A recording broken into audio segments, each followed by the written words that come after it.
Mon bon président, bonjour. Partout. Oui, bonjour. J'ai quelques dossiers très rapides, Oui, mais super. urgents quand même. Mettez-les sur le bureau. Oui, ok. Une teuf ce week-end dans un champ. Oui, on arrête ça, on annule. C'est interdit. D'accord, on interdit. 6-7. Une note, des renseignements importants sur les gilets non, jaunes. vous m'annulez tout ça. Non, on cancelle. Ok, c'était déjà fait, ceci dit. Et puis, quand même, je voulais aborder la canicule. Pareil, le mais ça, je vais demander à ce qu'on arrête. Pareil. Mettez ça à la poubelle. Bon, tout. C'est bien ça. Merci de votre attention. Ouais, bonne journée. Allez, salut. C'est bien ce truc. Bonjour et bienvenue dans le récap. Nous sommes le jeudi 23 juillet et Macron a encore fait du Macron. Alors, si vous vous demandez ce que j'entends par là, c'est une façon de m'éviter de dire du mal trop frontalement. Disons simplement qu'il a encore eu cette capacité assez unique de prendre un problème complexe, à savoir l'utilisation des réseaux sociaux pour les mineurs de moins de 15 ans, le simplifier jusqu'à l'absurde et transformer tout ça en une réforme qui ressemble au final surtout à un réflexe autoritaire basique qui n'aura comme effet que de réduire nos libertés à tous et de mettre en péril l'Internet libre. Mais avant de développer plus amplement ce sujet, j'ai quand même un petit message à vous faire passer. Le média est en difficulté et pourrait disparaître dans les semaines à venir sans votre soutien. Pour sauver notre chaîne et qu'on puisse être au rendez-vous pour 2027, nous devons réunir 10 000 donateurs mensuels. On est presque à la moitié de l'objectif. Il nous manque moins de 200 donateurs pour y arriver. Et si vous vouliez, vous aussi, apporter une pierre à ce bel édifice collectif, eh bien, c'est à partir de 5 € par mois et c'est défiscalisable. Pour cela, rendez-vous sur capsurdika.lemediatv.fr. Et retour aux idées lumineuses de notre bon roi. Cette obsession donc d'interdire les réseaux sociaux aux moins de 15 ans, ce n'est pas une lubie sortie de nulle part. Au contraire, ça fait des années qu'il nous la resserre. Déjà en 2018, il enfilait son costume de père la morale pour expliquer à tout le monde que les réseaux sociaux étaient en train de bousiller la jeunesse. Depuis, il n'a jamais vraiment lâché l'affaire. Il nous ressort ses grandes thèses de vieux sages anti-réseau à toutes les occasions, même au G7, c'est dire. Alors sur le fond, c'est évidemment pas complètement faux, ce qu'il raconte. Les réseaux sociaux commerciaux type Facebook, X, TikTok, Instagram et compagnie, c'est effectivement assez proche de l'antichambre de l'enfer quand on y pense. Et pour tout le monde, pas que pour les ados. Les réseaux sociaux commerciaux sont effectivement des machines à problème. Leur modèle repose sur une idée relativement simple, capter le maximum de votre attention le plus longtemps possible pour revendre cette attention ensuite aux annonceurs. Et c'est pour ça, évidemment, que les algorithmes n'ont pas été conçus pour nous montrer ce qui est le plus intéressant, mais ce qui nous fera rester. Et la nuance est importante. Résultat, on se retrouve avec des plateformes qui récompensent bien plus souvent le contenu le plus violent, le plus anxiogène ou le plus clivant. Un bon clash rapporte évidemment plus qu'une discussion intelligente. Une polémique fait plus d'engagement qu'un débat posé. Une vidéo qui choque circule 1000 fois mieux qu'une info vérifiée. Ajoutez à cela le harcèlement en ligne, la collecte massive de vos données personnelles, les mécaniques pensées pour créer de l'addiction et l'exploitation permanente de nos failles psychologiques, on comprend vite pourquoi ces plateformes sont régulièrement dans le viseur des politiques. Et le problème, c'est pas du tout le diagnostic. Le problème, c'est le traitement. C'est qu'au lieu de s'attaquer au cœur, à la racine, le modèle économique des géants du numérique et tout ce qui en découle d'algorithmes terrifiants et de logiques de surveillance permanente, le gouvernement, il a choisi la solution préférée des politiques en mal d'idées, interdire et appeler ça protéger. Alors une bonne vieille réaction autoritaire et paternaliste, comme on les déteste. Commençons par nuancer le postulat de départ tout de même. Oui, on n'est quand même jamais d'accord très longtemps avec Macron. Si les réseaux présentent de réelles dérives et dangers pour la population, ce qu'on vient d'exposer juste avant, ils ont aussi du bon, ces réseaux, notamment pour la jeunesse. Ils permettent de trouver des amis quand on n'en a pas autour de soi, des communautés quand on se sent isolé et des personnes qui comprennent ce qu'on traverse. Pour certains jeunes, Internet a été le seul endroit où ils ont pu mettre des mots sur leur vécu, comprendre comprendre qu'il n'était pas seul et trouver du soutien face à des situations parfois très difficiles. Et évidemment, c'est aussi une immense bibliothèque sans horaire d'ouverture. On peut y apprendre à peu près tout ce qu'on veut, l'histoire, les sciences, la politique, la santé, les arts, les langues, mais aussi des compétences techniques ou simplement des choses qu'aucune salle de classe n'aurait jamais pensé enseigner à nos jeunes. Un ado qui dessine dans sa chambre peut désormais trouver des modèles, des conseils, une communauté, un public, voire même ses premiers clients. Avant Internet, il fallait avoir évidemment des bons contacts. Aujourd'hui, il suffit parfois d'avoir du talent, de la persévérance et une bonne connexion. Les réseaux, c'est aussi évidemment une fenêtre ouverte sur le monde et ceux qui le peuplent, ils permettent aux jeunes de découvrir des idées, des cultures, des parcours de vie différents du leur. Ils peuvent y tester leurs goûts, leurs opinions, leurs passions, apprendre progressivement qui ils sont. C'est évidemment un lieu où la jeunesse s'informe massivement, où elle s'organise aussi collectivement, comme on l'a encore vu avec les mouvements de contestation internationaux de la Gen Z ces derniers mois, par exemple. Le plus tristement ironique dans cette histoire, c'est que ceux qui veulent sauver les jeunes d'Internet, ils risquent surtout de les priver d'un espace où ils apprennent aussi à exister par eux-mêmes, pour eux-mêmes. Parce qu'on ne devient pas autonome en étant enfermé dans une bulle de protection permanente. On ne prépare pas quelqu'un au monde réel en lui construisant un monde parallèle fait sans aspérité aucune. Pour la faire simple, on n'apprend pas à nager en supprimant l'eau. Le problème n'est pas que les jeunes soient exposés au monde, digital ou pas. Le problème, c'est qu'on les y laisse parfois seuls face à des machines à broyer capitalistes et sans pitié. Encore une fois, il aurait été plus avisé de s'attaquer à ces géants de la tech qui font la pluie et le beau temps sur le monde sans jamais rendre de compte ou être régulés. Et puis, pour ne rien arranger au tableau, déjà peu reluisant, cette loi, contrairement à ce qu'on pourrait penser, elle ne concernera pas uniquement la jeunesse. Elle aura des conséquences pour chaque citoyen que nous sommes, même majeurs. Parce qu'en l'état, le texte, il est particulièrement flou. Il proclame que l'accès à un service de réseaux sociaux en ligne fourni par une plateforme en ligne est interdit aux mineurs de 15 ans. Et puis, basta, c'est tout. Premier problème, que mettons dans la catégorie des réseaux sociaux en ligne. Les grands classiques que sont Facebook, X, Insta, TikTok, YouTube et compagnie, d'accord, mais aussi les plateformes plus éthiques, décentralisées et non capitalistes que sont par exemple Mastodon ou Peertube, voire carrément, comme nous en alerte la Quadrature du Net, des services de messagerie comme WhatsApp, Telegram ou encore Signal qui pourraient bel et bien rentrer dans la définition du réseau social tel que l'entend le droit français. Alors en tout cas, une chose est sûre, ces plateformes, elles devront trouver un moyen d'empêcher les moins de 15 ans d'accéder à leurs services. Ça, c'est la seule chose qu'on leur demande. Et puis c'est là qu'on arrive au deuxième problème de cette brillante idée, parce que personne ne sait comment on est censé faire ça. Dans le monde, plusieurs solutions sont testées dans différents pays. Certaines plateformes misent sur des systèmes d'estimation d'âge avec des outils capables de deviner un âge à partir d'une photo, de comportement ou d'autres données. D'autres envisagent des dispositifs de vérification plus directs, mais le texte français, lui, reste particulièrement flou, encore une fois, sur la méthode à employer.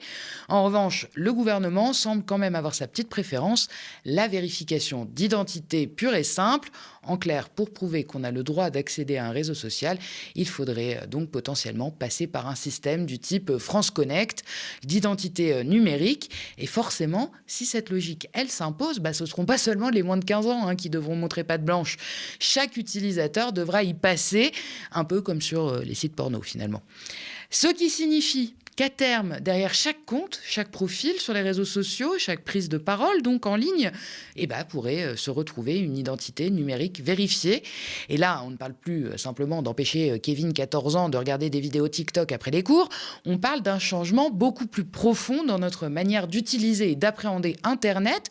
Parce que l'Internet libre, c'est pas un Internet où tout le monde est identifié en permanence. C'est justement un espace où l'on peut exister derrière un pseudonyme, échanger, critiquer, critiquer, s'organiser ou témoigner sans avoir à déposer son identité civile à l'entrée.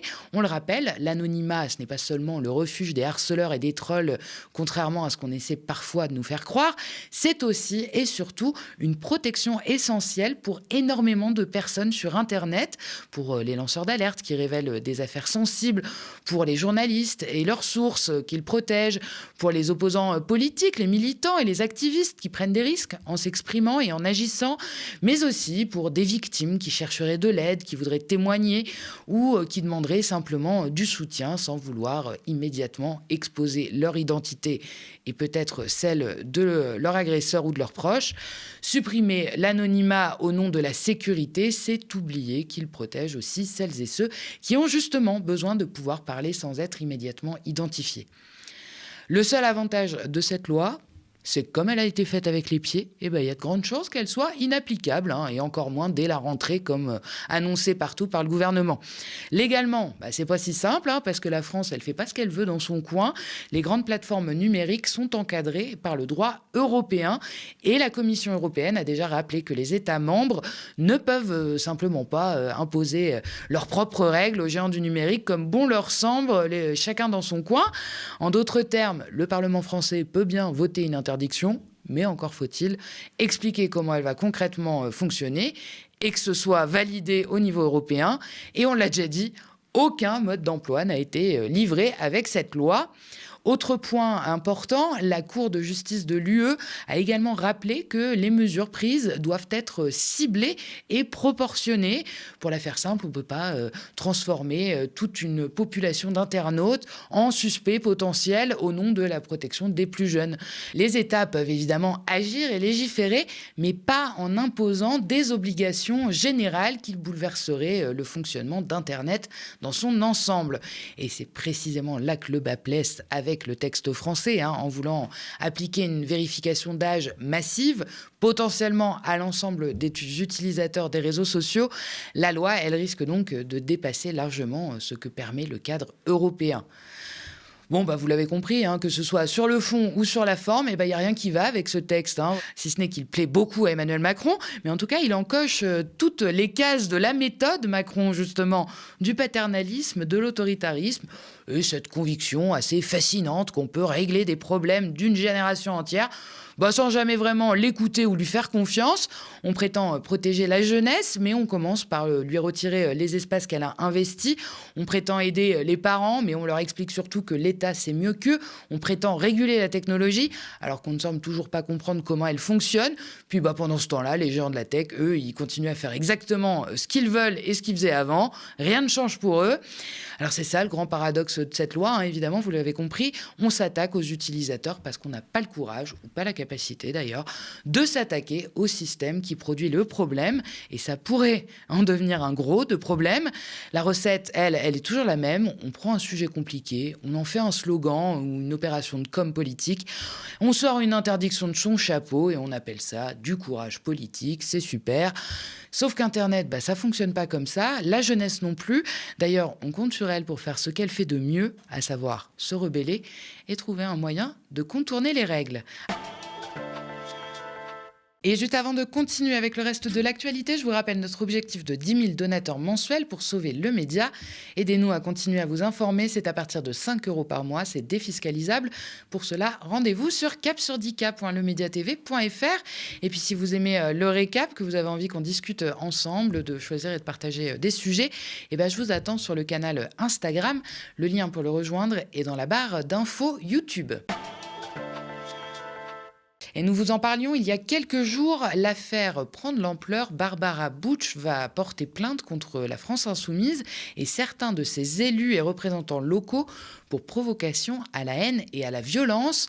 D'autres plaintes vont être également déposées, indique son avocate. Sont visés le média d'extrême droite Omerta et l'essayiste d'extrême droite également, Alain Soral. Rappelez-vous, samedi dernier, le concert de la DJ française a tourné court, une vingtaine de minutes après le début de son 7.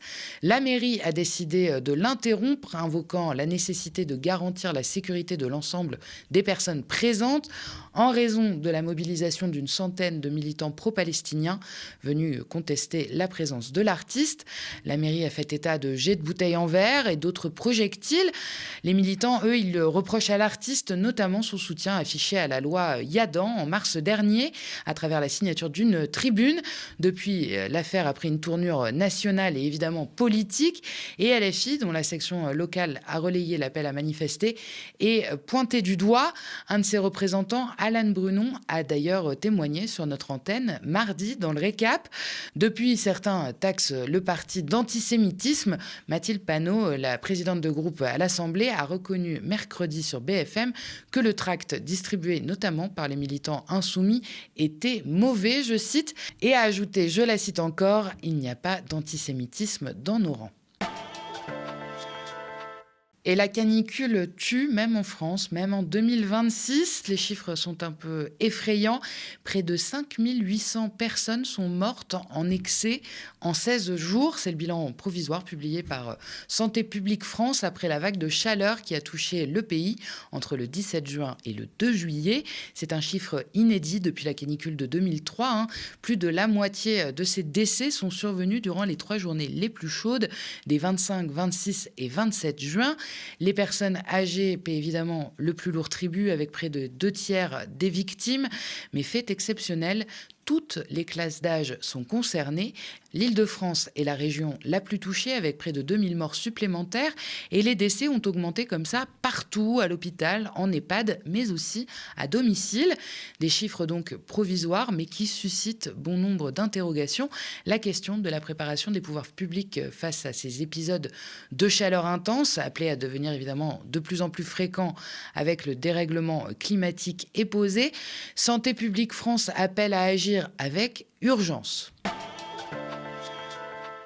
Et sachez également que 17 sans-abri sont morts d'hyperthermie ou de déshydratation entre le 22 juin et le 1er juillet.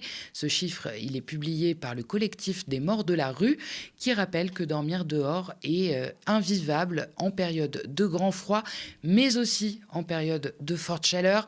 Les travailleurs du SAMU social de Paris alertent également depuis des mois sur la vulnérabilité des personnes sans domicile fixe et dénoncent la remise à la rue de familles entières.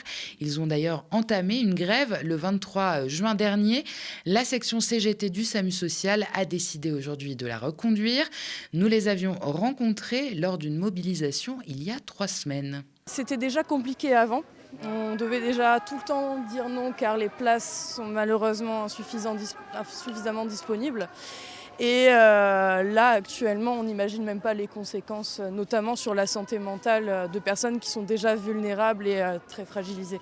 Aujourd'hui, cette grève, c'est un moyen de dire on en a marre et on veut que vous soyez plus humains. Le service chargé de centraliser et de réguler les offres et les demandes d'hébergement a récemment modifié ses critères. Résultat, de plus en plus de familles, de femmes seules, voire même parfois enceintes, se retrouvent sans toit pour dormir. Le 115 est évidemment surchargé, obligé de faire appel à d'autres structures. Parfois, les écoutants et écoutantes sont contraints d'orienter vers nous, ce qui n'est pas normal que l'État oriente vers des associations indépendantes. Et du coup, ce que fait la direction du 115, c'est qu'elle a procédé en février à des intimidations et des menaces de licenciement parce qu'ils avaient orienté vers nous. Alors qu'eux, ils souhaitaient juste trouver une solution.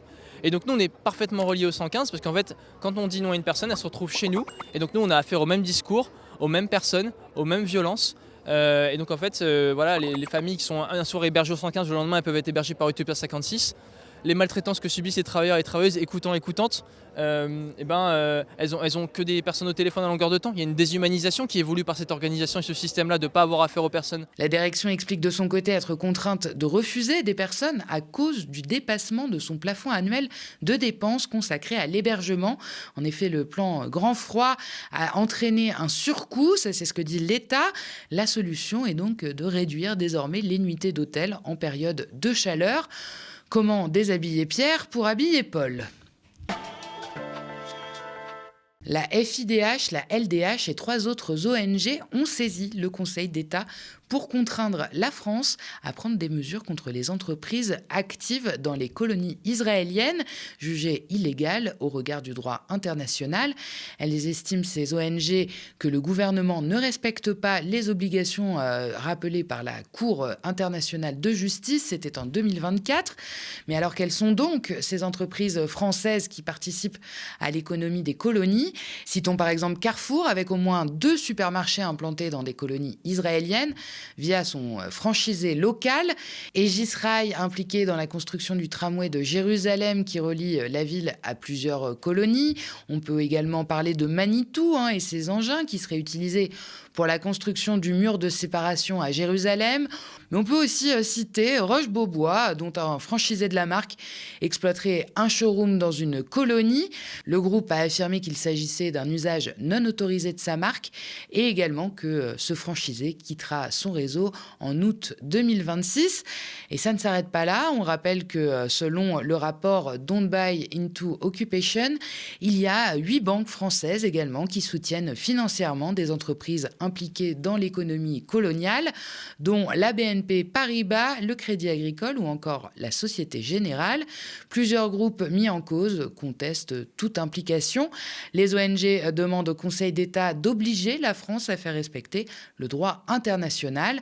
Au même moment, la Belgique a interdit l'importation des produits originaires des territoires palestiniens occupés. Les Pays-Bas font de même avec une entrée en vigueur le 22 septembre. Merci d'avoir regardé cette nouvelle édition du Récap. N'hésitez pas à nous laisser vos impressions en commentaire si vous nous regardez sur YouTube ou via email si vous nous regardez à la télé. Et puis rendez-vous sur capsurdika.lemediatv.fr pour devenir un de nos 10 000 donateurs mensuels et sauver notre chaîne. Un grand merci à vous pour votre soutien et une très bonne soirée sur le média.